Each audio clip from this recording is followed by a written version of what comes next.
Don't wait for the translation, yes or no. Theirs as one of the 5 permanent members of the Security Council. This protocol to the conference by unanimity. The resolution was to disarm Iraq of its weapons of mass destruction. Action from everyone, everywhere. 17 Sustainable Development Goals.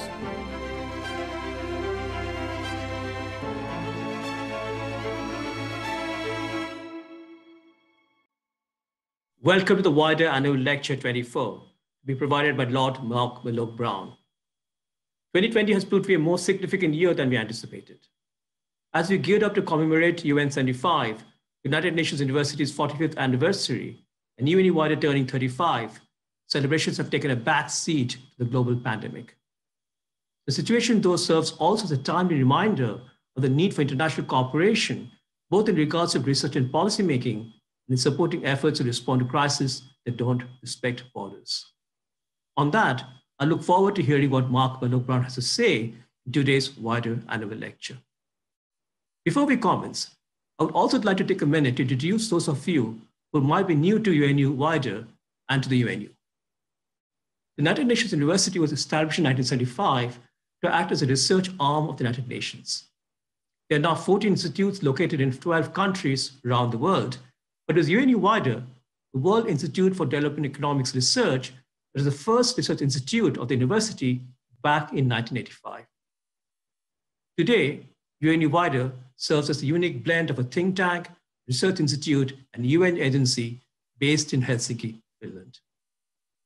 This event is a 24th annual lecture. The lectures have been delivered by a prestigious line of scholars and policymakers, 4 of whom are Nobel laureates. It's a pleasure to welcome Mark Malloch-Brown to that lineup. This is the first time we're doing the event online. I'm pleased that even under the circumstances, we've been able to facilitate this important discussion despite the challenges. Over the past 6 months, UNU wider has been responding and adapting to the coronavirus pandemic. This has meant reorienting our research focus and changing how we facilitate knowledge exchange. However, we hope that this new way of doing things might also help us reach a new audience and connect with like-minded people all over the world. Today's lecture will run for approximately half an hour, followed by a discussion with Nathalie Samarasinge, Chief of Strategy, UN 75. Afterwards, I will return to chair the Q&A for approximately 45 minutes. If you're joining us on Zoom, your microphone is muted throughout the event. However, you can send questions using the Q&A button. If you are watching on the YouTube stream, you can submit questions directly on YouTube or tweet us at UNU wider with the hashtag AL24. I would also like to inform you that this webinar will be recorded. The recording will be added on UNU wider's YouTube channel in the coming days. I would now like to invite the Rector of the United Nations University and Under-Secretary General of the United Nations, Dr. David Malone, to introduce the annual lecture. Thank you.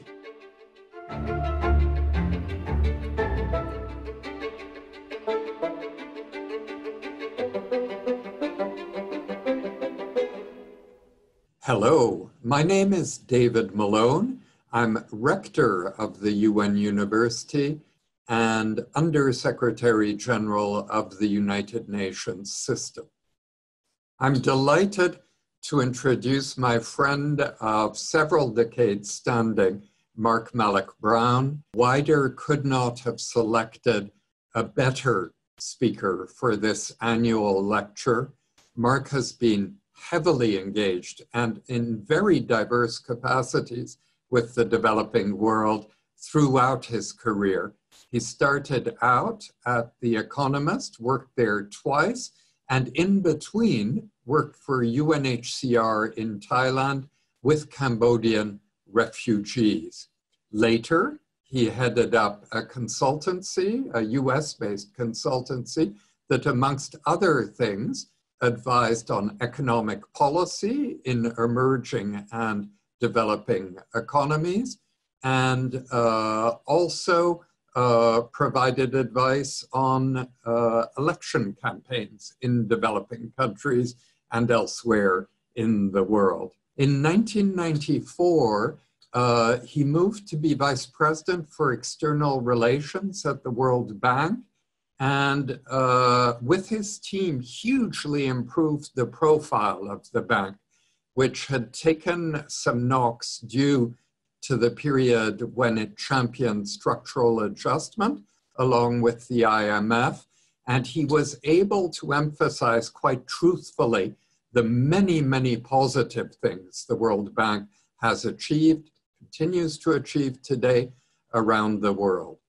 From there, he moved on to become the administrator of the UN Development Program, which publishes the Human Development Report and is spread across the developing world. He played an outstanding role there, and also subsequently in coming to the rescue of Kofi Annan's leadership of the UN when it was under vicious attack, it has to be said, by right-wing parties in the United States over the Oil for Food program in Iraq. He became Deputy Secretary General to the delight of nearly all of the staff in 2006, and from there departed to become a minister in the British cabinet. He now sits in the House of Lords and co-chairs the UN Foundation, highly relevant all over the world. I'm truly honored to be briefly on the same platform as Mark today.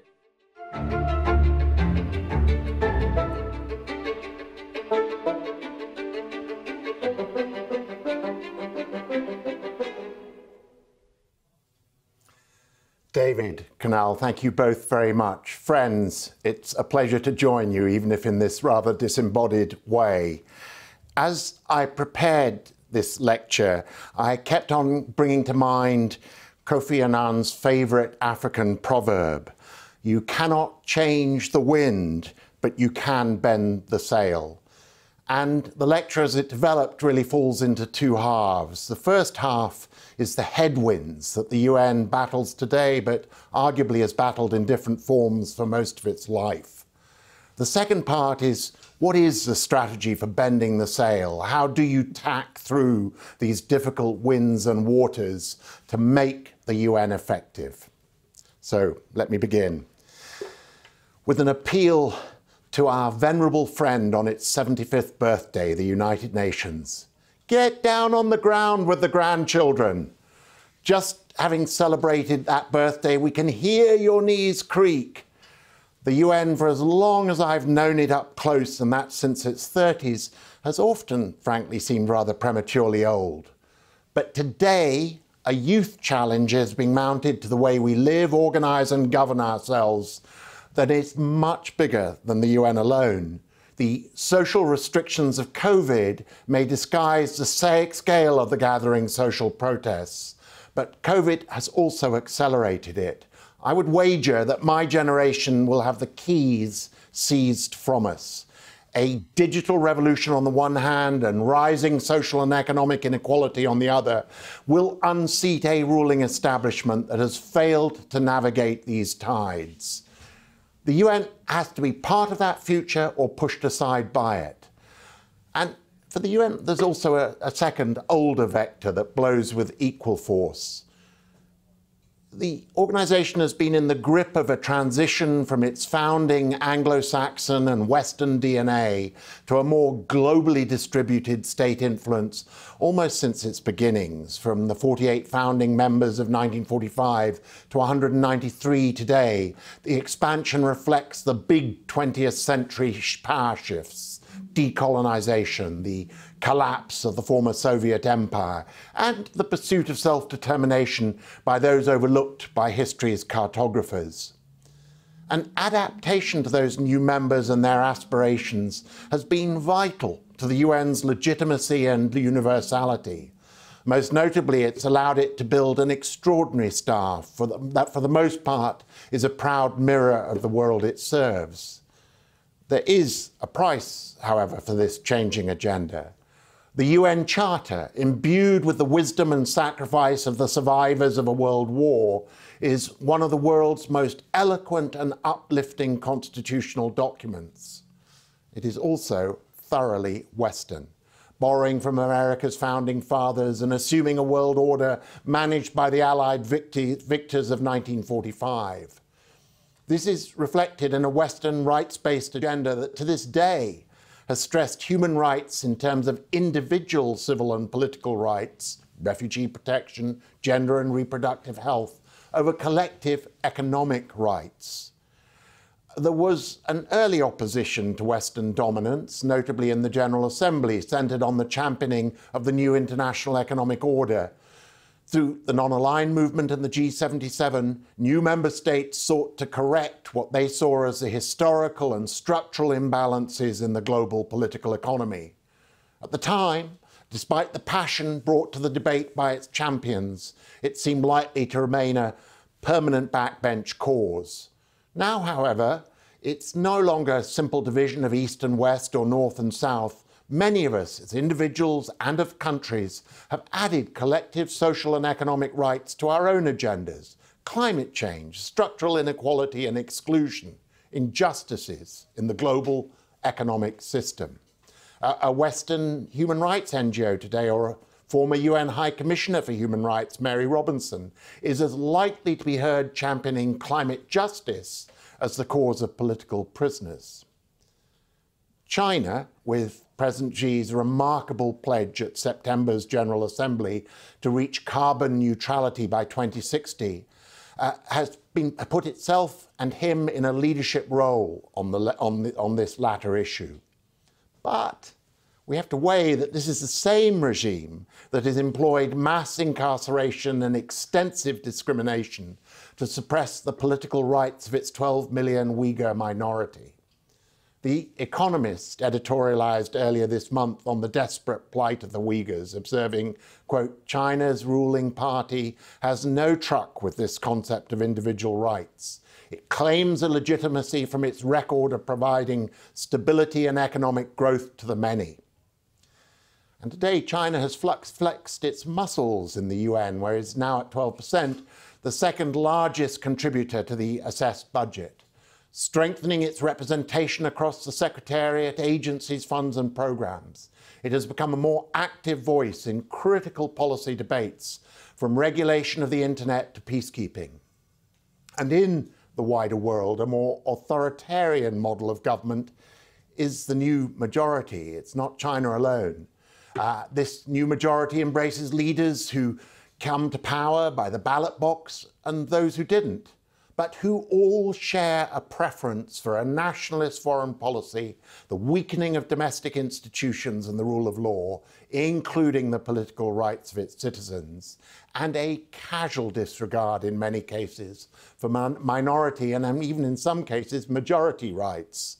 That's the world today. For now, at least, they are the new majority in global share of population terms.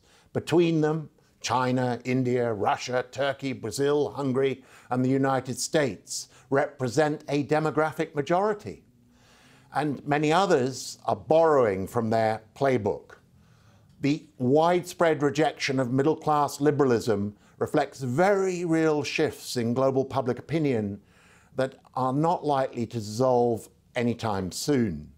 The uneven impact of economic change, now accelerated by COVID, has produced across much of the world's politics similar divisions of city versus town and country, young versus old, university educated versus high school or less, those employed in new services sectors versus those in failing industrial sectors.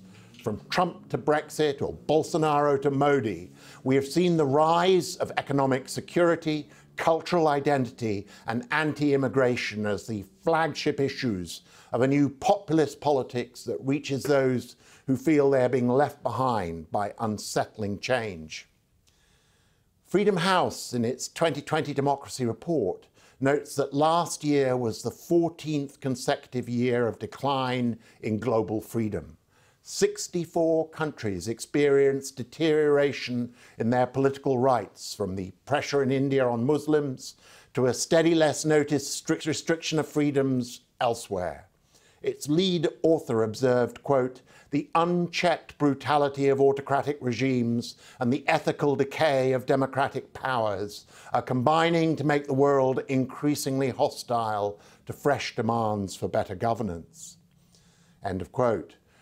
The closing space for open, inclusive debate that does not stop at the border of these countries, but rather seeps into the UN itself. This month's election for the membership of the UN Human Rights Council gave seats to China, Cuba, and Russia, although Saudi Arabia, another candidate, fell short. Each has served before, but it marks the steady capture of this institution by those opposed to that founding Western individual rights-based agenda. Inevitably, perhaps as a consequence, this is an age of UN caution. My colleague at the International Crisis Group, Richard Gowan, asked in a recent paper, what is the purpose of the Security Council in an era of worsening great power tensions? Divisions amongst its 5 permanent members, or P5, have repeatedly undermined the United Nations in recent years, he declared. In a way, it was ever thus. I remember in my very first UN year, 1976, an older generation, and indeed in a few cases the original generation, the self-named Last of the Mohicans, a group founded by those who joined the UN Secretariat before the 15th of August 1946, when the original Secretariat camped out in temporary space on Mohawk, complaining in not dissimilar terms. The place already in 1976 seemed a little stiff, cautiously bureaucratic, and a bit run down. Then as now, the UN has sought to make up for that black hole at the centre of its political authority, then because of the Cold War standoff, by swarming the humanitarian and development space with compensating activity to make up for its lack of progress on the political front. It was in the 1960s to 80s that its direct operational capacities to address the refugee flows of the Cold War and post-colonization grew rapidly. For UNHCR, the UN High Commissioner for Refugees, it saw the transition from a small staff of lawyers to a large staff of logisticians. It was the years of early growth for this year's Nobel Prize winner, WFP, which was spun out of FAO in 1961. It was when the technical assistance activities of the specialized agencies marshaled by UNDP were a critical prop to newly independent governments. In 1980, the then Secretary-General visited a huge UNHCR-supported refugee camp on the Thai-Cambodian border, where I was the field officer in charge. He turned to me in bewilderment as we toured the huge encampment with its heavy UN and NGO presence and asked how this huge UN operation could have been set up without him knowing almost anything about it. I tell this story, and I do frequently, to illustrate a simple truth. The political and security UN in New York was gridlocked, but there was still ample space for activism and innovation as long as you stayed away, well away from that graveyard, the Security Council. Operations like mine were run in the field and from Geneva based on a mandate derived from international law, not the permission of the Security Council. A few remarkable holdouts in New York, such as Sir Brian Urquhart, ingeniously shoehorned the UN into political and peacekeeping roles in the Middle East, despite big power deadlock. But this was the exception. As I crisscrossed the world for UNHCR from refugee hotspots in Southeast Asia, Pakistan and Afghanistan, Central America and the Horn of Africa, I saw that an extraordinarily committed and creative group of UNHCR leaders had managed to prise apart the Cold War gridlock and make sufficient space for an imaginative operational activism that saved countless lives and relieved huge suffering. The politics of getting into these situations was never easy, the compromises often disappointing, and the motives of major interested powers and donors only rarely altruistic. But the space was carved out and generally held. when I arrived at UNDP as administrator, I found a similar legacy of programs established by my independent-minded American predecessors against the prevailing political grain of the time. The first UN assistance program in Red China, PAP, a program begun in 1980 to support the Palestinians, or an office in North Korea whose establishment was still being contested by the US State Department years later when I was administrator. And indeed, the UN of today has similarly found space, notably around the Sustainable Development Goals, which play to the UN's convening and standard-setting strengths and roles. Climate change, too, where 3 Secretary Generals in turn have driven this as a priority. And a tragically expanded humanitarian function as grim conflicts in Yemen, Syria and elsewhere stubbornly run on.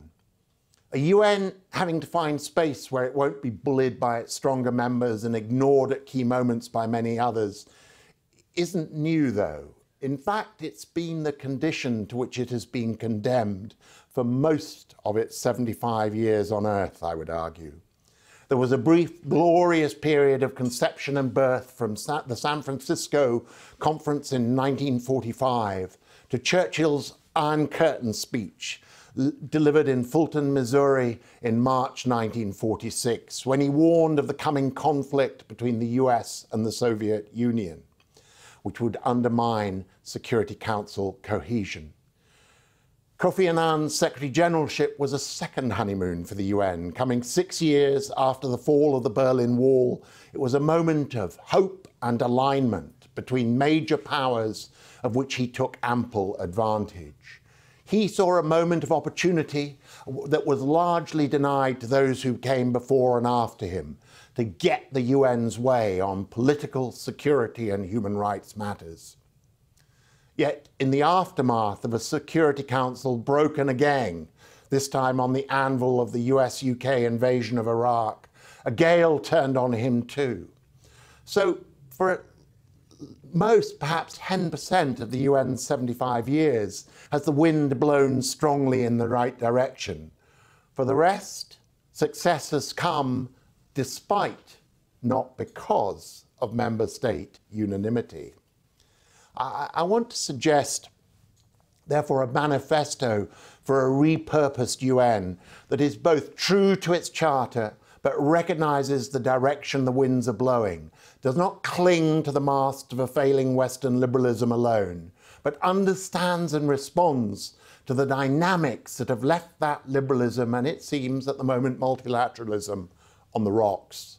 This is a comeback strategy for the world as it is, in order to allow us later to make the world as we want it to be. It's no surprise that I don't imagine the vehicle for it being our grandparents' UN.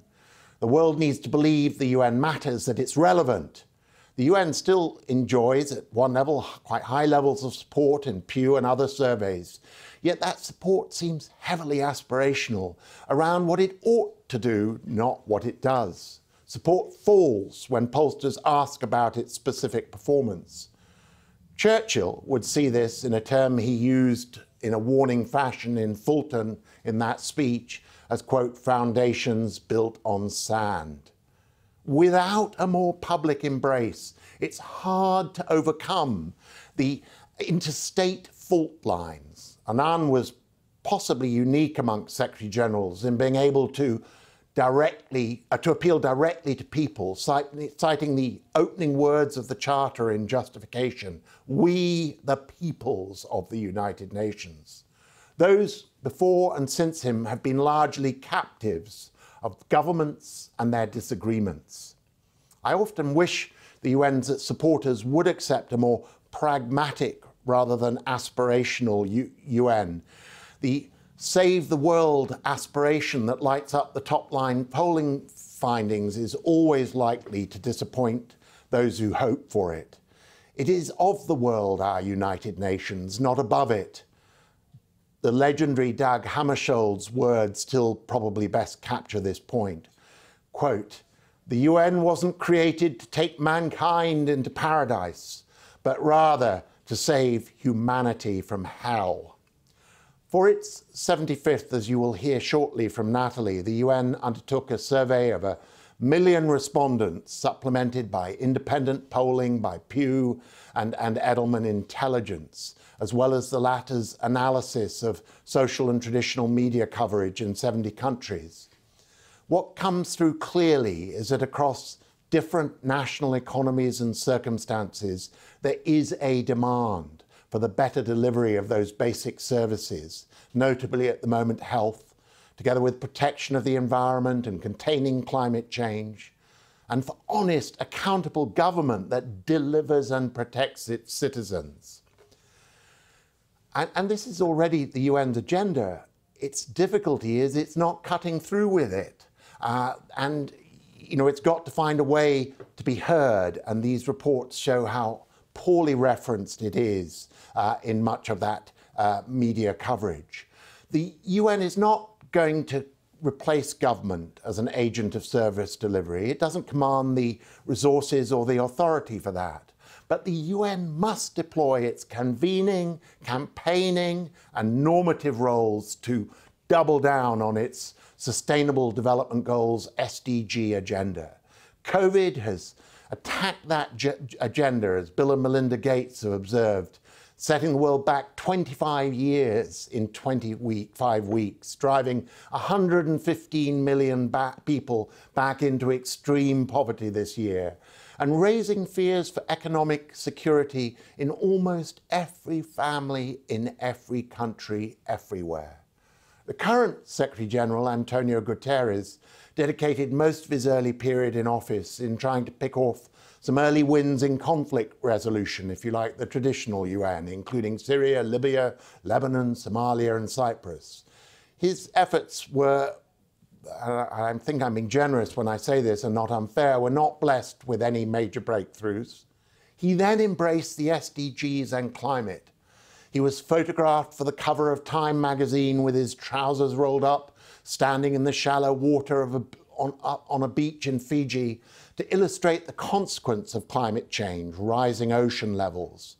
It illustrates his pivot from conflict to climate. Probably his most noticed speech as Secretary General was his powerful Mandela lecture delivered in July. He called for a new social contract for a new era, and spoke eloquently of how the pandemic has demonstrated the fragility of our world. It has laid bare risks we have ignored for decades. Inadequate health systems, gaps in social protection, structural inequalities, environmental degradation, the climate crisis. He went on, inequality defines our time. More than 70% of the world's people are living with rising inequality. Secretary Generals have always been elected to be the world's chief diplomat. Today, successful ones quickly learn they have to be the world's chief campaigner. The UN has a unique platform to measure a country's progress, league table it, and name and shame those whose social and economic indicators fall behind. This began with the legendary Jim Grant at UNICEF, moved through the UNDP Human Development Agenda to being picked up by Kofi Annan and those of us around him in how we established and campaigned for the Millennium Development Goals, the MDGs, the precursors to the SDGs. Like any campaigns, we started by understanding our base constituency, those we the peoples. And today, the Bennett Institute at Cambridge University has just released a study of the state of global democracy that draws on 3,500 country surveys over a time run of some 25 years. It finds support for democracy is at a low ebb. Since the data series was established, a 10% swing across all countries in the set, developed and developing, has produced a clear majority who are dissatisfied with democracy. The deficit was worst in almost all regions amongst 18 to 34-year-olds, the millennials. Dr. Robert Foer, the study leader, said, quote, "This is the first generation in living memory to have a global majority who are dissatisfied with the way democracy works while in their 20s and 30s. But what the report is anxious to stress is there's little evidence that this is a rejection of the theory of democracy. Rather, it demonstrates disappointment with its results. And indeed, where governments do deliver results, notably in, for example, some Asian countries, the research has found that the disenchantment is much less. So this is not a protest against democracy so much as against poorly performing incumbents. That was Democrats, but now it will be populists, with even fewer answers to the structural insecurity that is blowing up politics. People don't feel protected, particularly in the developed world. There's actually more optimism remaining in developing countries.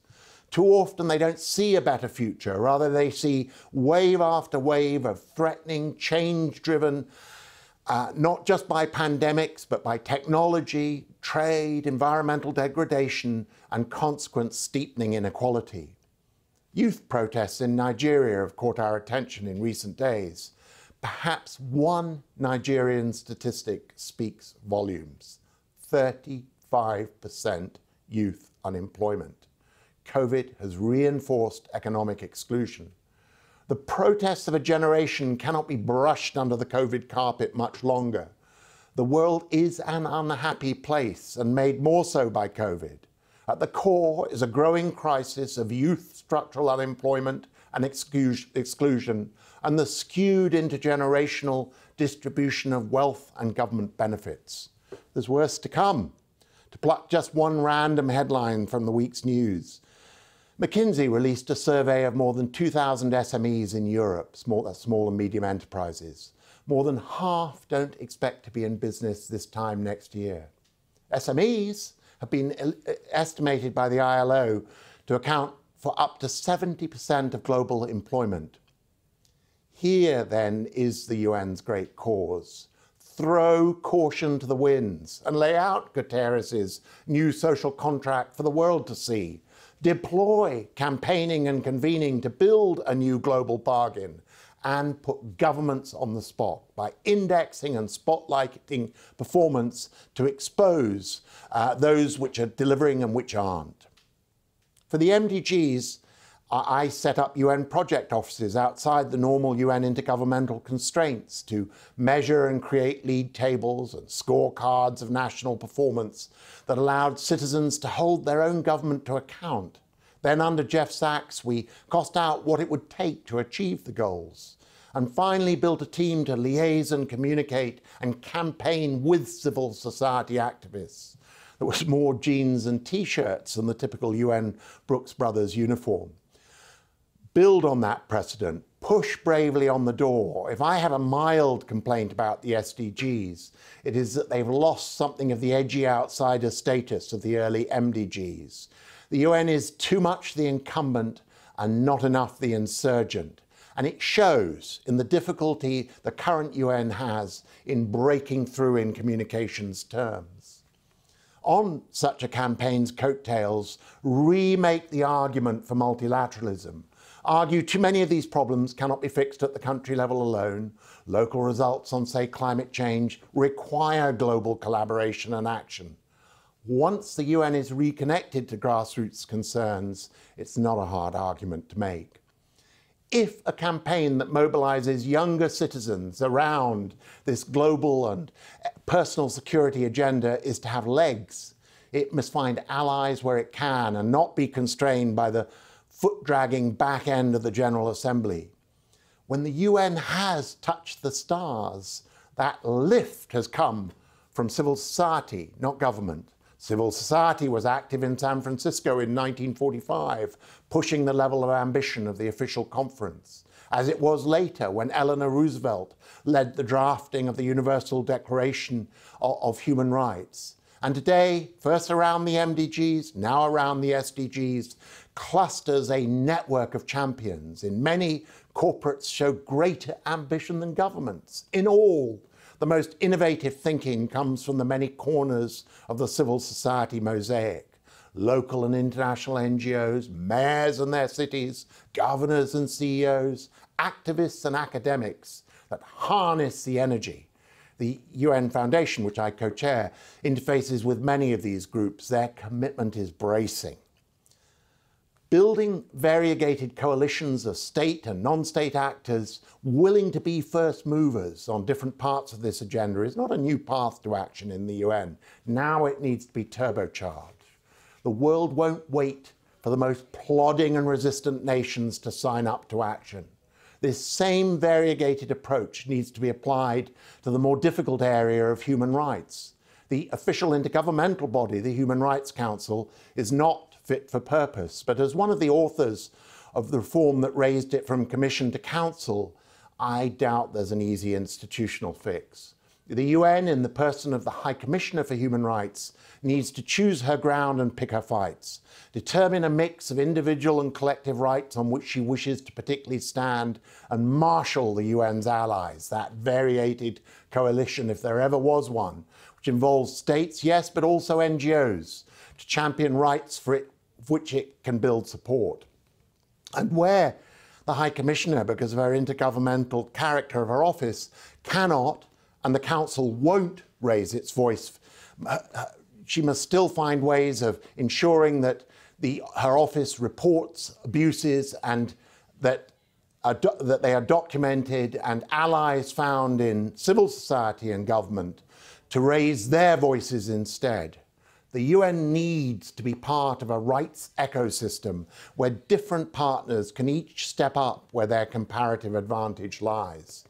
The current High Commissioner, Michelle Bachelet, has the stature to thread this difficult needle.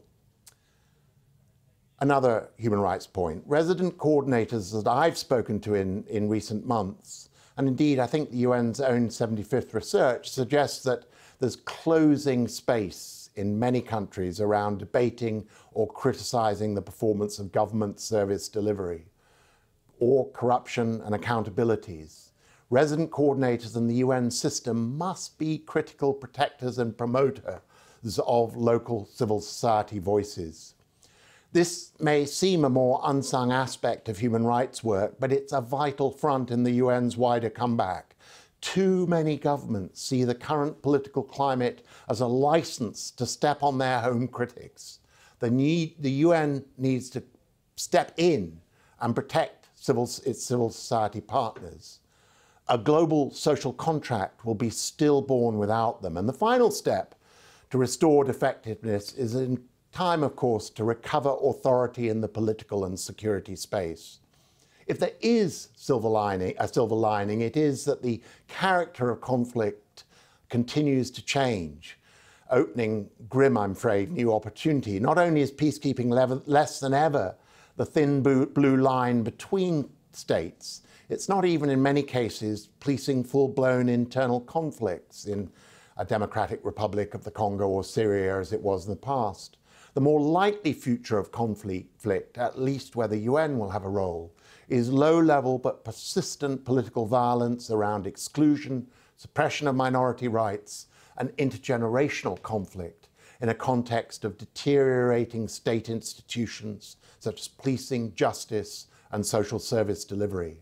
The way into these situations may not be via anymore the Security Council, but rather via the humanitarian, development, and human rights arms of the system. These will be development and rights breakdowns, where the UN is already present. The UN won't have to wait for the permission of the Security Council. It's there already. The World Bank has estimated that by 2030, 2/3 of the world's extreme poor will be living in areas of conflict and violence. What I've sought to lay out today is not a manifesto to change the world overnight. Rather, it is a call for the UN to seize the moment and take advantage of these grim opportunities to recover, at a time of global crisis, to recover its relevance and to drive a new global consensus on tackling our collective weakness that COVID has so cruelly exposed and reinforced. There is a majority out there for a better governed and prepared, more caring and inclusive world. But that same majority has grown terminally impatient with existing institutions. The UN can be part of that failed past or attach itself to an emerging future. Let the campaign begin. Thank you.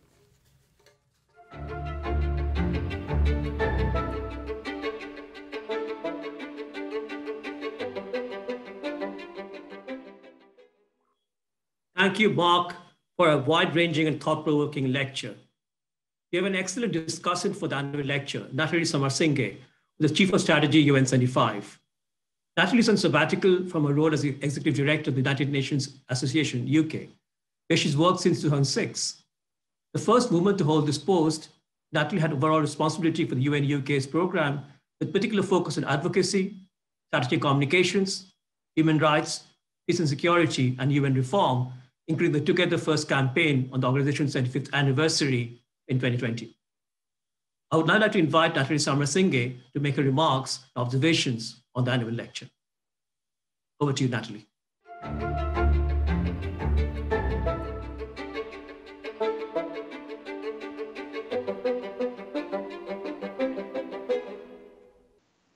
Thank you so much, Kunal, and thank you, Mark, for such a thought-provoking and at times very provocative lecture.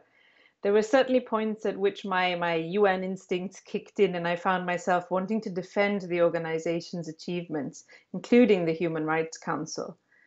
But I think you asked me to be here because I don't really do Brooks Brothers, and I would certainly want to join the sort of campaign that you set out. So let me start these short reflections by saying a little bit more about the UN 75 anniversary project you mentioned. Even before COVID-19, the world was facing huge challenges, and much of humanity was already living in a sort of hell. Those left behind by progress, those who face violence and abuse every day, all of us who fear for our future. We cannot hope to reach these people by saying that, statistically speaking, people are better off today than 75 years ago. So the Secretary General was adamant that we don't spend this anniversary talking about our achievements, treating it as a celebration, but that we use this as a moment of reflection, of reconnecting and understanding our base, as you put it, Mark. So we launched what I believe is our most ambitious exercise to date, to crowdsource priorities and solutions for the future, through surveys, through dialogues, through independent polling, to ensure we weren't just hearing from the converted. And we managed to cover all countries, reaching well over 1 million people, and crucially, people from all social groups and all ages. And I want to put 4 quick points to you based on our findings. First, as you said, the idea of the UN does still have a strong appeal. It seems that global cooperation is still a lot more popular than populism. But what exactly is it that people are supporting? The UN's vision of peace and progress for all, I mean, it's that, isn't it? Because quite frankly, what's not to like? The problem is the method of delivery, a state-centric system that is predicated on keeping the powerful on side. That doesn't seem credible or legitimate anymore. People want a UN that is more inclusive, more innovative, accountable, and effective. And they see all those things as interlinked. Which brings me to the second point. My own complaint about the SDGs, and for any colleagues watching, I do support them. I have a little badge right here to prove it, is that we've made the SDGs the world's responsibilities. They belong to everyone. That's fantastic in terms of encouraging local ownership, but we know from our polling and previous polls, less than 2% of the public even knows what they are. And even the most engaged companies and NGOs in cities aren't really sure always what are they supposed to do, how do they go about building this global partnership the UN is asking them to lead. So I hope that, as you say, the Secretary General's call for a new social contract and global New Deal can be used to develop a stronger vision for their roles and for our roles. Third, leadership. You mentioned the wonderful Sir Brian Urquhart, and of the many inspirational and wise things that he said, I always take this away with me, that no amount of reform, no institutional fixes will make up for good leadership or for bad leadership. And this is the one area where I might perhaps like to qualify your comment that the UN reflects the people it serves, because it doesn't in terms of its leadership. Nearly 50% of its leaders across the world in senior posts still come from the so-called Western European and others group. The average age for entry-level jobs is mid-30s, actually skewing high. Most people in senior professional, I'm not talking about directors, are in their 50s. And while there's been huge progress on gender parity at the highest levels, there's still an issue at the levels below. I don't want to imply that older white men can't be radical. You are a testament to the fact that they can be, Mark. But I don't think in general it sets the stage for the sort of transformation we need. And in this vein, my final point. If we are to create change that is transformative, evolutionary, rather than just imposing some new static structure that may work for a little bit, the only way to do it is to work more intensively and creatively with others. And I don't just mean this buzzword partnerships. I mean looking together at what is it that needs to be done and who is the best place to do it. And we have to recognize that the answer to that question may not always be the UN. It could be cities, foundations, civil society, business, regional organizations, often a combination of them. For how long now has the UN been overstretched and underfunded? We should be actively trying to do ourselves out of many of the jobs we do so that we can focus on the areas where we really do make a unique contribution, less saving the world, as you said, Mark, and more working with it. And what could this role be? It could be the locus of verified knowledge, which is something we really do need right now. It could be a global rubber stamp for laws and norms, a platform for bringing partners together, for ensuring they are accountable. Probably some elements of the traditional mediation, conflict resolution role that the UN has played that could actually be more feasible if the other steps to tackle violence that you outline are also taken. And if we get these things right, we could maintain and regain the moral authority to be the campaigner that you set out. So I'm just going to end with a question. I think the future of the UN has to be seen in the context of a new global system that is less state-centric and much more like a truly global partnership. I think that outcome is inevitable. In many sectors, the UN, even governments, are not the key players. But my worry is that the UN will simply drift into that situation and therefore be less relevant and less able to lead in the areas where it should than if we make this change proactively. But can we do that, Mark? Can we get there?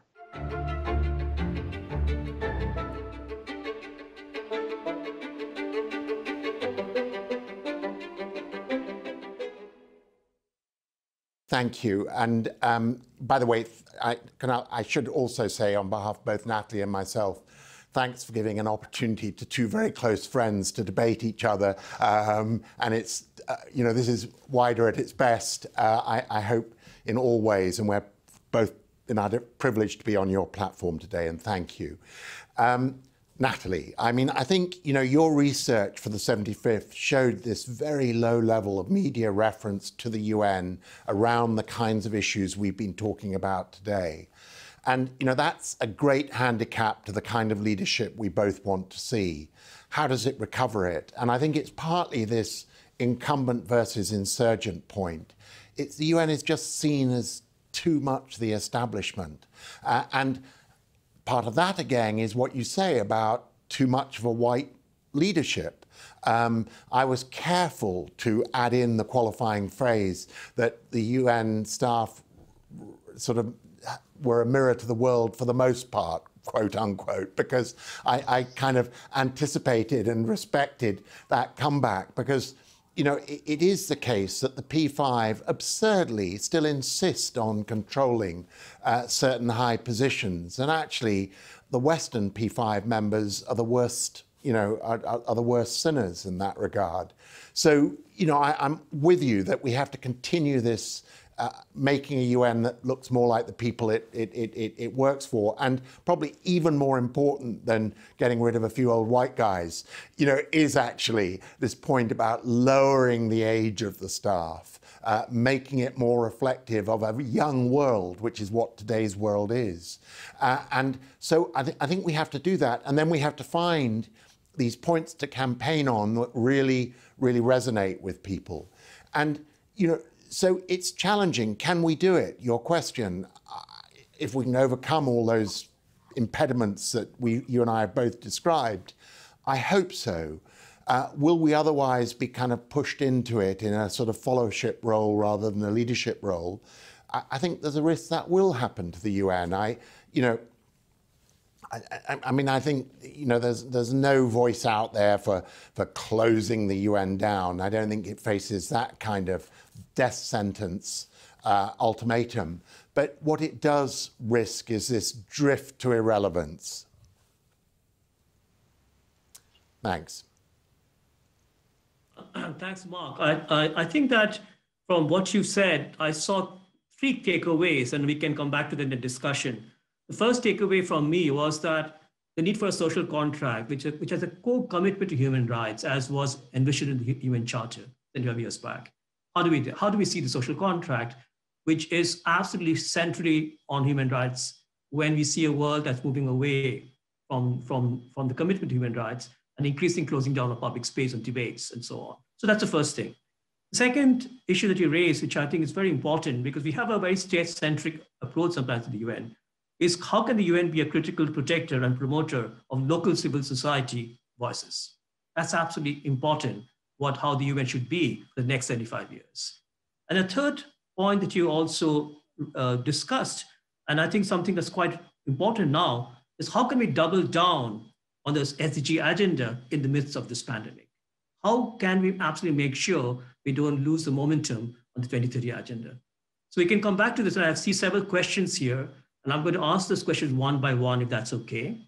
And let me get to the first question that I see in front of me.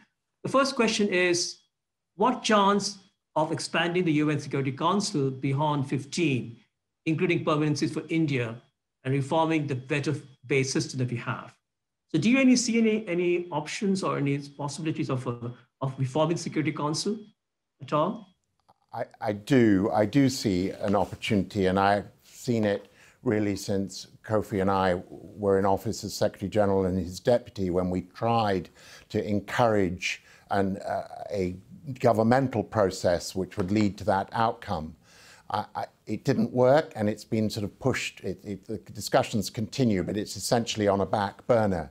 And I think this is partly structural, that, you know, probably it wasn't smart to add more permanent members. You should instead move towards a longer-term revolving membership where people can be on for 10 years and get re-elected for 10 years. So, you know, India might, in that sense, enjoy uninterrupted tenure, but, you know, it might leave Pakistan with the hope that one day it might get a hand at the ring, and, you know, similar disputes in Latin America between Brazil, Mexico, Argentina might similarly be resolved by that kind of formula. And I think then you'd need to move the current permanent members, reduce their rights and put them on as close to the same basis as possible. And you'd also have to tackle a whole slew of UN procedures. For example, India has been terrible when it's been on the Council at trying to stop discussion of the wider South Asian backyard, issues in Nepal or Sri Lanka, for example. That would need to stop. We couldn't have an expanded Council between it, putting 3/4 of the world's out of bounds for Security Council discussion. And I think you'd need an improvement of the voting to prevent certain countries exercising vetoes. But to be honest, I mean, why I didn't talk about the Council in the speech is, you know, the only way you're going to get these entrenched members to embark on this is to make them largely irrelevant. In the current environment, we have to work around the Security Council. And, you know, it's only when its current membership, permanent membership, you know, recognize the redundancy they face, that they might finally grip reform. Now, there'll be UK and French diplomats listening who'll be blowing their whistles and saying that's unfair. But the truth is, you know, in general, there simply has not been the grip and the will by the current members to allow the kind of reform needed to make the Council representative of the world. Absolutely. Question that is essentially about the question about whether we should think of regional solutions by solving problems by continent. So for example, should the UN be working more with ASEAN, African Union, the European Union, and so on? So do global problems need regional solutions? And is that the way forward? Well, and Natalie, do jump in when you wish, but I mean, yes, in the sense that there's already a huge amount of that. You know, current UN peacekeeping in Africa is very much in partnership with the African Union, and that I think is the most developed and most promising partnership of this kind. You know, if you take ASEAN, for example, you know, it has a more limited mandate. You know, it doesn't have the same peace and security arms, essentially, that, say, the African Union does. Or if you go to Latin America, the OAS, you know, has had a bad few years, and it sort of is divided in its own home continent in terms of support and opposition. So, you know, selectively, yes, the UN should work with regional organizations, and I think it is very much the way forward. But particularly, if it's successful in encouraging those regional organizations to improve their own capacity, legitimacy, effectiveness, then I think they become critical partners for both development and peacemaking activities in the future. I have a question, I think that's more for Natalie. So Natalie, the question is that how can the UN do more for civil society? And what exactly, and I think as Mark mentioned, as you also mentioned, that's something that the UN can perhaps do more of. How exactly can the UN lead to a stronger engagement in civil society voice, especially local civil society? Do you have a sense of how that is possible? I think there's many ways to look at that. I mean, you have, on the one hand, I think, who is civil society in terms of engagement with the UN? And I think by and large, despite a lot of effort, it is still those who are closest to the headquarters locations. It is those who are most able to join. It tends to be the bigger NGOs, the more Western NGOs, who have that sustained engagement and the relationships you need. So I think the first, way to do it is to really diversify the voices that the UN hears from, and then also really look at, the field level. What more can be done there to improve how NGOs work with country officers in both development and humanitarian settings? And I think there you find particularly the smaller NGOs, again, find it quite burdensome even to get involved with the UN. Sort of how do you even find out about it? How do you write the kind of application? How do you fill the kind of form? How do you jump through all the hoops that are rightly required in terms of accountability, but nonetheless make it very difficult? I think one really interesting answer to emerge from our global consultation, which I have to say the solutions disproportionately focused on how we can, better include other actors, was this idea of having, a sort of civil society champion at the UN, who could, be a visible voice and, and a representative and interlocutor for civil society, who could do a good audit of the best practices and what, isn't working well in the system, make some recommendations, and really just serve as someone who stands up for civil society, not just in the sort of sometimes antagonistic conversation, because civil society is not just a human rights issue or peace and security or sustainable development issue. I mean, civil society cuts across everything the UN does. So I think, it's an interesting idea, but one that would need to be seen in a wider context of a mind shift in the UN, that it's not sort of allowing civil society in, but rather saying, how do we work together? And I think despite the very positive, messaging on partnerships, we're still more in the former than in the latter mindset. Thank you, Natalie. I had a question, I think, for both of you, and this is not surprising. This question is obviously about the pandemic. So how does the UN reorient its policies and agenda in terms of tackling the global pandemic and the SDGs in the long run? I mean, this is a really big question, isn't it? I mean, we have 10 more years to go before the end of the 2030 agenda. We are now obviously going to be off track. Is it a time to reorient ourselves, think about prioritizing some SDGs and not all 17? Or is there still possibilities that we can still think about achieving all 17 SDGs in some shape or form? Shall I go first? I mean, look, it's a very good question. And as I said in my lecture, I mean, Bill and Melinda Gates say, 25 years of progress undone in 25 weeks, 115 million people driven back into extreme poverty. For those of us who've been working in development most of our lives, that is a terrible, terrible thing to hear, that such painstaking progress has fallen back. So yes, I think Natalie's survey shows that, everybody wants a particular focus at the moment on the health issues, and around that also the climate and environmental issues. But, the whole point really about the SDGs is their interrelationship. You're not going to be able to sustain improvements in health if you don't sustain people's improvement in incomes. Equally, you're not going to be able to sustain improvements in health unless you continue to ensure they have cheap water, clean water, that their families and kids have access to education, et cetera, et cetera. So, yes, you can prioritize to some extent, and maybe donors can prioritize, but successful governments are going to have to try and continue to move forward on a wide front. Now, we'd always, from the MDGs onwards, assumed that governments shouldn't try and do all things at once, that they should establish their own priorities, and their civil society partners as well, and build their own sequence of how progress is going to happen. What are the critical issues and factors to tackle first, which will then trigger progress in other areas as well. So, I think that kind of dynamic approach of planning around immediate crises, but recognizing the interconnectedness, is the way forward. Let me jump in here as well, if I may. I think, one of the challenges is that people in our consultation talked about really big transformations. And I think if you look at, the things that we're talking about, rethinking the global economy, universal basic income, universal affordable access to healthcare technology, you can map almost everything to a sustainable development goal. But I think the issue is, how do you effectively say that the solution to one of the biggest crises, and an unprecedented crisis, is something that we came up 5 years ago? So I think there's a comms issue there too.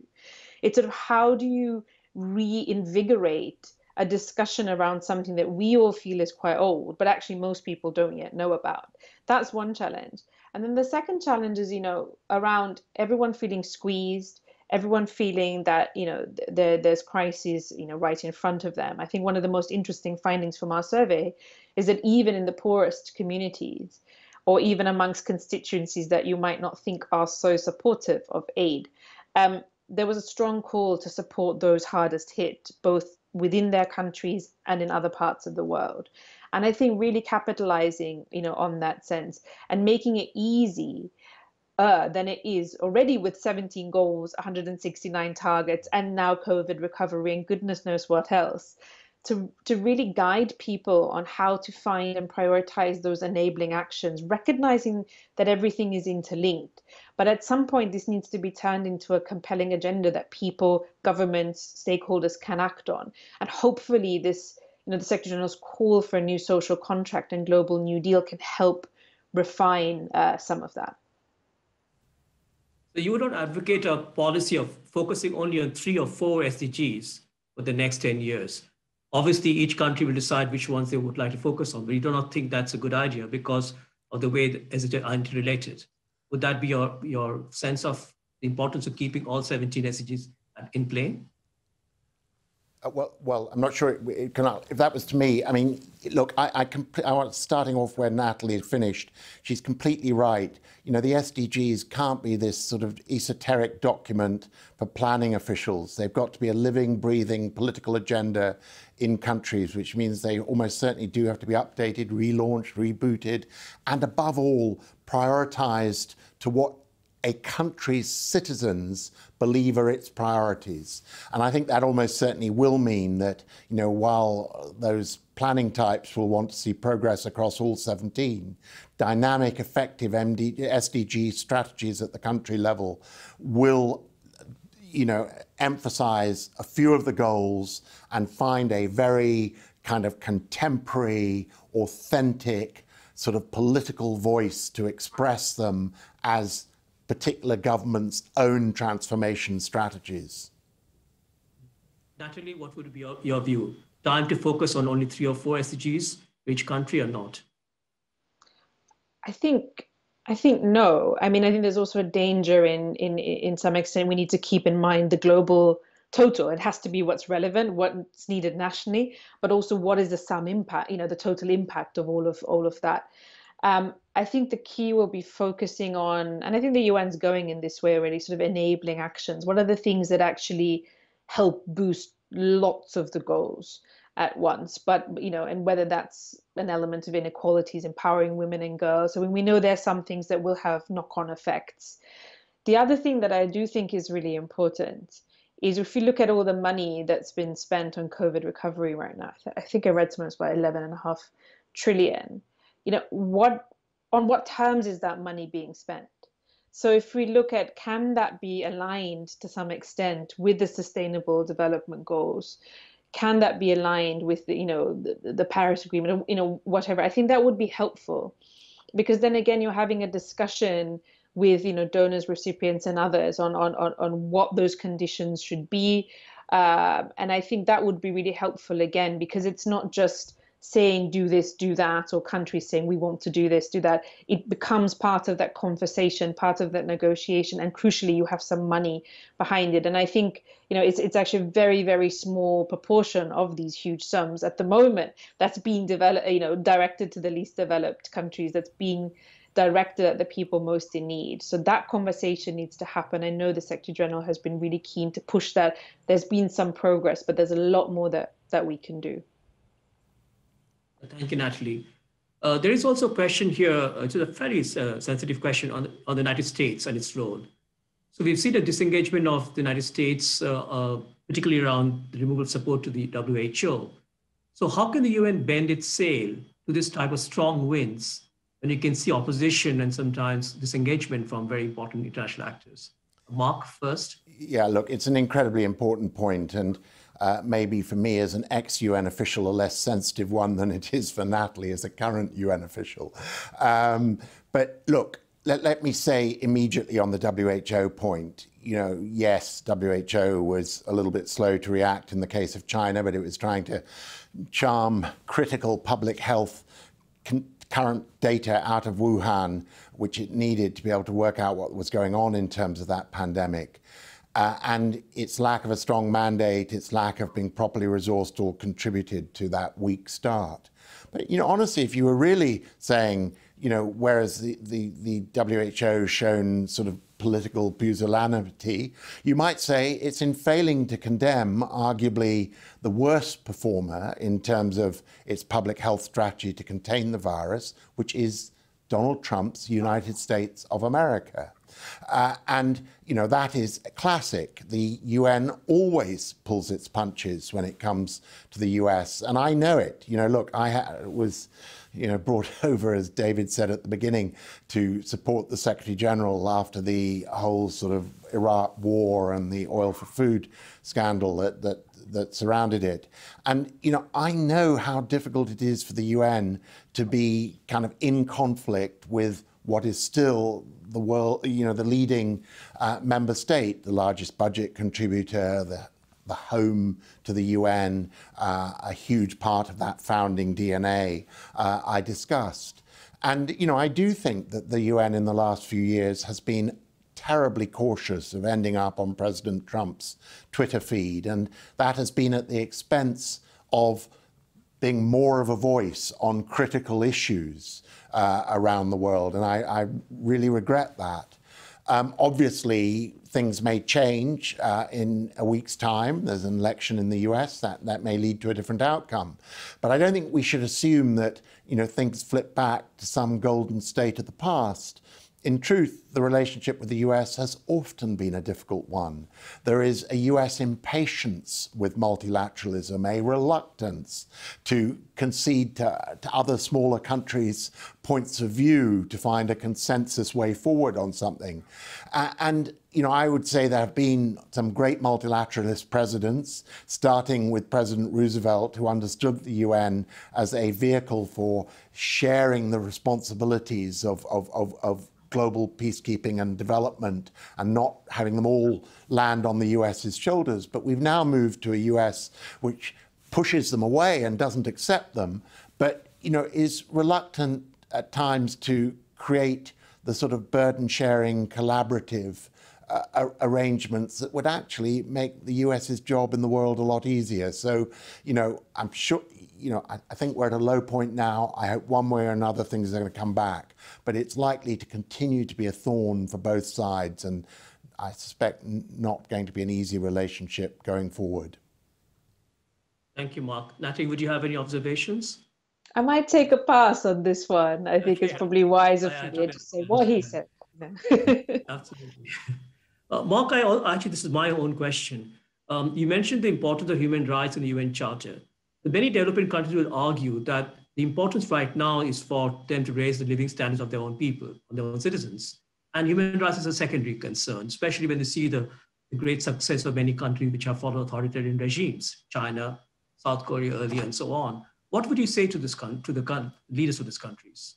Well, I sort of try to half concede the point. I think that, we have moved from, a focus on just civil and political rights, and in fact, a position where there were many who argued that economic and social aren't really rights. They're the products of development and growth and shouldn't be weighed as in the same scales as civil and political rights. We've moved to a much more balanced position, where, as I said, a lot of us would absolutely accept that somebody who's hungry or whose livelihood is undermined by climate change, or somebody whose family can't get access to health or a job or education, is every bit as much is having their freedoms impinged and removed every bit as much as around the equally critical important of agenda of the right to vote and free speech, etc. So, in a way, I think there is emerging global consensus. The problem is there are bad actors at both ends. And, I cited China, which is fantastic, or beginning to be fantastic on climate change, but horrible on the rights of the Uyghurs, or indeed on Hong Kong, for example. And, arguably, you've had some at the other end who, are all political and individual rights and, dismissive of the social and economic rights. So, I think the UN can play a useful role in trying to get balance. But in the end, what it's going to find is, balance can be a typical UN fudge where there's nothing left. And therefore, this point that I make about variegated coalitions, where you get countries and civil society actors who believe in particular sets of rights to champion those, and other groups to champion other rights, and to be the sort of, if you like, conductor for that sort of motley orchestra that you will have to construct, because I don't think you're going to get to a place where everybody believes in every right. This one I would like to come in on. I think these debates about whose rights are they anyway, and what rights should we be focusing on. I mean, they go right back to the charter itself. When actually the UK, France, and the US, which was segregated still at that time, weren't so keen on racial equality and equality of all men, etc. You had debates about political and civil rights versus economic, social, cultural rights in the context of the USSR and the US. So it's an old debate. And I think what's really interesting is who really emerges as the champion, of rights at that time. It was in many of the smaller states from the developing world. It was the Latin Americans, countries like the Philippines and Asia. Late in the especially 50s and 60s, you have newly independent African countries really joining forces, and often it was through the prism of, say, a situation such as apartheid, where it didn't become the sort of traditional West wants these rights, East wants these rights, North-South divisions. It was much more mixed, and I think today it's even more mixed than that. If you look at an organization like the Human Rights Council, and Mark, you touched on this. I mean, it's sometimes it's not that easy to actually think who are the states that are deserving, to be members, and what would that kind of club actually achieve if they were all elected. So I think the solution, will lie on taking the wins where they come. I think trying to foster conversations at the UN that are across regional groups, across these traditional divisions, which are, I think, are already breaking down, making sure that you call out countries that are very happy to hide behind some of the bigger countries when they say, well, we shouldn't pay attention to this or that. And crucially point out that, it is the publics in most countries who really do stand behind all these rights. They get it. They don't think in terms of civil and economic and political rights. They see this is what people need to live a good life. And that really, in our survey, does not change from country to country. So if you have that support for civil society, if you can make the case to countries that it is ultimately a long-term, risk to your security and internal stability if you don't get that balance right, and maybe you prioritize something before one thing, etc. But the key is to be going in that direction. Absolutely. Thank you. I have a very big question for both of you. The question is, what is the most critical shift that needs to take place in view of the current pandemic? The one critical shift, you think? Mark first. Okay. Well, look, I think, almost certainly the first shift will be around the public health area. I think people recognize it's been underfunded and neglected. I think people are learning extraordinary lessons that, it's not the most expensive health system in the world, the US is, which has combated this most effectively, but some much poorer systems, but which nevertheless have, public health outreach at the community level, able to do track and trace and community level protection and prevention with a long experience of infectious disease. So, the example I love to give is, it's a horrible one, but, whereas deaths in the US are now above 65 per 100,000, in Vietnam, they're 0.04 per 100,000, because Vietnam has for a very long time had a decentralized, community-based health system, and even in developed countries, ones like Germany, which again have a lot of localism in their health service, have outperformed the much more centralized model. So I think you're going to see, the lessons learned and a very different looking public health going forward, much less focus on high-end surgery, much more focus on a sort of preventive, development, community-based approach across all our health systems. But I think going beyond that, this issue of how COVID impacts have fallen particularly on the young who seem to have lost their jobs at greater rates than other age groups, is just reinforcing the issue of this massive structural youth exclusion that we're coming to, where not just a continent like Africa with a very young population and a not great record of job creation, but more globally, the changes coming from AI and big data, the digital revolution, if you like, all of these things are coming together to mean that we're going to need, at the heart of any new social contract, a new, if you like, employment contract to work out how people can have fulfilling careers and find ways to keep their families appropriately and properly. So, short-term public health, but long-term, I think it leads in an accelerated way into this much more fundamental transformation of what we expect from our governments and societies, a more protective, more secure kind of society versus the sort of, if you like, sort of market competition, efficiency over resilience formula that has driven so many of our political lives in recent decades. Natalie? I think from my side, it's a mindset shift. And I think it's a mindset shift in three ways. The first is a recognition that the aspiration cannot be to get back to normal because normal wasn't working for most people. And we say that, we like to say, oh, normal business as usual, etc. We've been saying it for a very long time.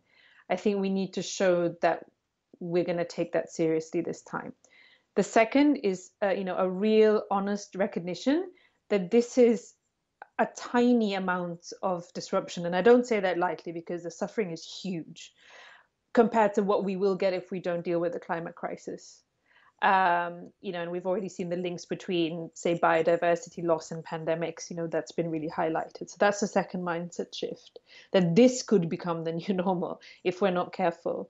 And the third is something that the Secretary General, I think, a point he made very well, and it's a point that goes back to the founding of the UN, is that you have to recognize that at this stage, we're so interconnected that there is no national and global interest. Really, almost everything we care about is impacted by other countries. Solidarity is self-interest right now. And you can make that case in hard no security terms if that's what works for you, but you need to recognize that that's the way to go.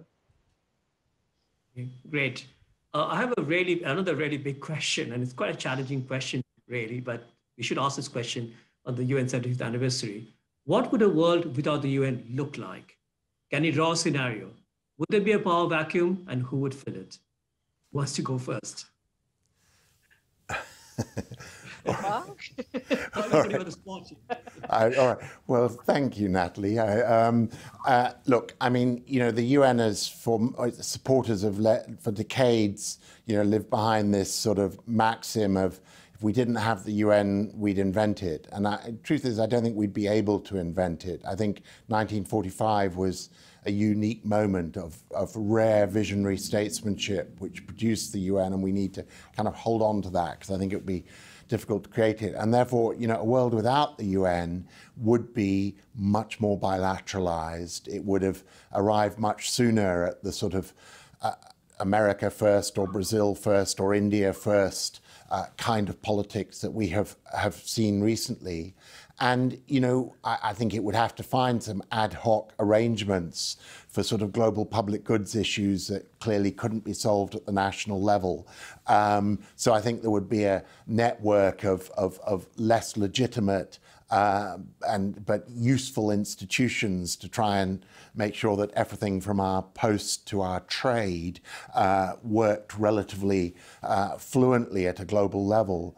But it would be a rougher, tougher, more of a sort of strong man's world. Absolutely. Natalie, your thoughts? I'm going to agree with Mark on this one. I think it's a hard counterfactual, but we're all quite aware, I'm sure this audience is, of the UN's achievements, and I think it is questionable that if we would have got there without them. But the one I would pinpoint is, we're now at a situation where, for better or worse, even if we don't think it's working very well right now, there is an expectation amongst the global public, as we've seen in our consultations this year, that we have an international community and that it should care about people. It should try and address common challenges. It should try to solve conflict. It should work together on these issues. And whether we would have got there had the League just slid away into obscurity and we didn't have the UN, I don't think so. And at a time when basically all the big challenges we face are global, I would be really worried without something like the UN. Right. One more question is also fairly fairly controversial in some respect, probably not. But let me ask the question. The question is that what has been the UN's 3 achievements and what has been the UN's 3 failures? So can we name 3 achievements and 3 failures? Maybe Natalie, you want to go first on this one? I'll try. I mean, the first one, I'll be cheeky and just say it's what I just mentioned. It is this creation of an international community and those expectations. The second one I'll pick partly because it's something that I care about a lot, and we've talked about it today, is this concept of human rights that apply to all in some kind of international structure. Human rights didn't start in 1945, but we wouldn't have the system we have today where, again, every member state has signed up to at least one international human rights treaty. Most 80% more than that, I think now, have signed up to at least 4. There's an expectation that there is accountability for human rights violations. And thirdly, I guess, it's that platform function and the power of when all the bits of the UN do work and align. When you have the platform, you have the civil society support, as you did, with a movement like decolonization, as you had with the anti-apartheid, struggle. I think when those things align, you can achieve something. And I think those moments are, have obviously transformed our world for the better, and also show you what that potential is. And I'll go with the failures. I probably should have said them first because I don't want to end on a low note. But I think the failures, and again, this is quite a personal take, but it's all the times when, we should have, when we said never again, and then we had to say it again and again and again. And, my own examples, my three would be very specific to me, I think. But I think, that's something that universally, people feel like this is something the UN should get right, and has had time. And we fail again and again and again. Mm. Especially the youth, I think, Natalie, because you mentioned that, and so did Mark. How do we get the youth involved? That's very important too. Mark, your take on the three achievements, three failures.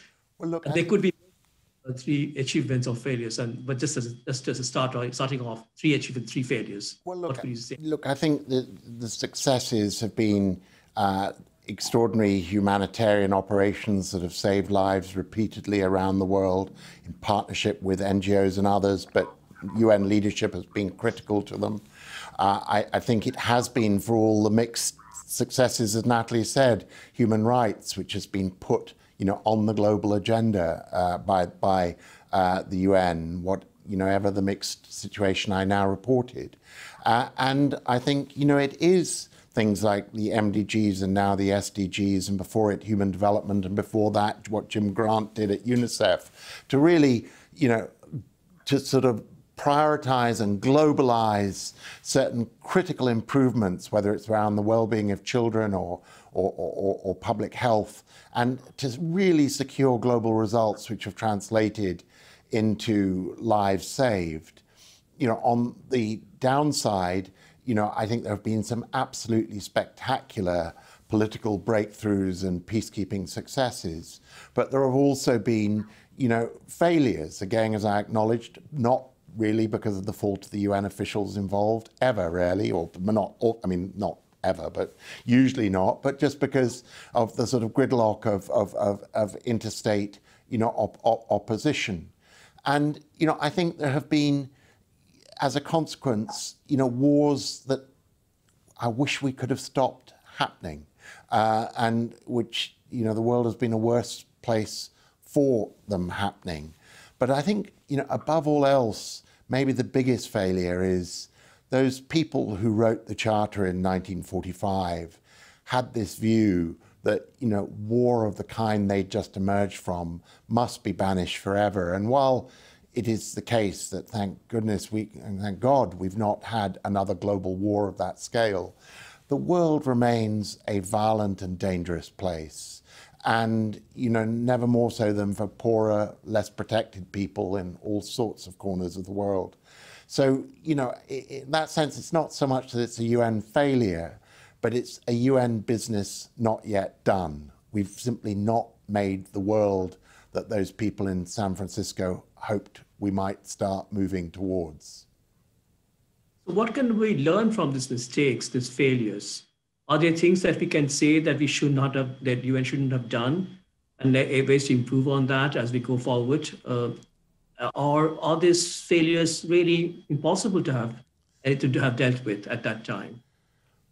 So what are the big learnings from those failures, you think, Mark? Well, look, I think each one of the failures, there's a very esoteric inside baseball game around it, whether it was Hammarskjöld and the Congo, Kofi Annan and Rwanda, or later the Congo, and former Yugoslavia as well.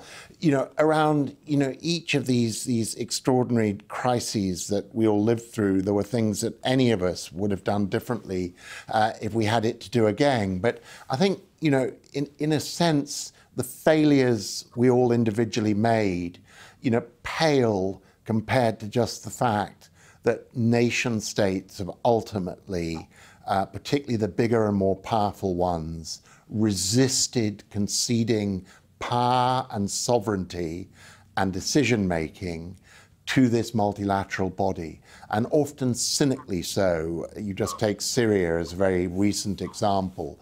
You know, millions of lives have been destroyed, and in many cases killed, because of the cynicism of big powers on both sides of that war. Absolutely. Thank you. I want to end the annual lecture event, but I wanted to give both of you a chance to just reflect one concluding thought that you might want to share with the audience. Natalie first.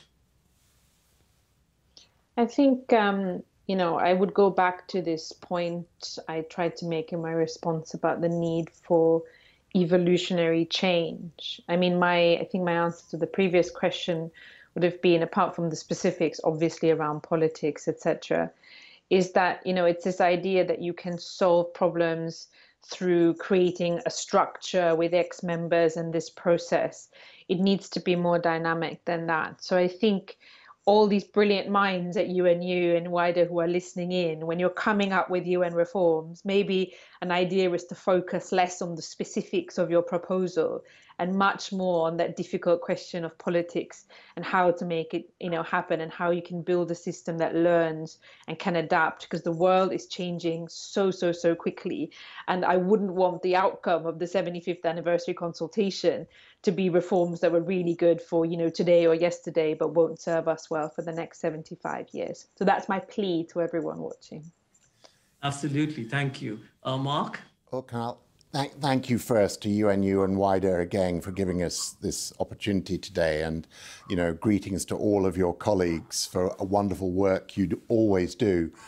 My closing thought really takes off from Natalie, is, you know, which is that, as I said in the lecture, you know, a generation is about to have the keys taken from it. A new generation is going to come into power across the world, and it'll probably jump a couple of generations in between. This is one of those 1968-like moments. And it's that because technologies are changing and therefore economies are changing, and because those who are currently young feel that they have been, you know, unfairly excluded from a just share of that future, and they're going to take it and seize it. And, you know, the UN can't therefore be our grandfather's UN, to use the phrase I said. It's got to be a UN which adjusts and looks and feels like this new world, which jumps on the issues that new world is seizing on, which populates itself with dynamic young leadership, representative of the change happening, and really emphasizes the agenda that young leadership puts forward. And I think in that sense, you know, for someone like myself, I can say, don't resist that change, but the defining of it obviously has to be that new generation of leaders, not the likes of me. Thank you, Mark. Well, thank you so much, Mark, for a wonderful lecture, which really challenged us in many ways.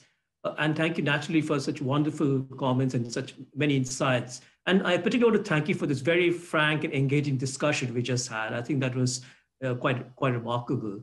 And I want to thank those who listened in, sent in so many questions. I couldn't go through all of those questions myself, but there were so many good questions.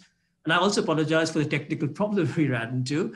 One of the problems, online events are fantastic because you reach out to a virtual audience around the world, but you also can, as we saw, can face some technical problems, but hopefully they were not that major. So thanks to all of you. And I want to end with what Mark said at the end of his lecture. Let the campaign begin. Thanks so much, Mark. Thanks, Natalie.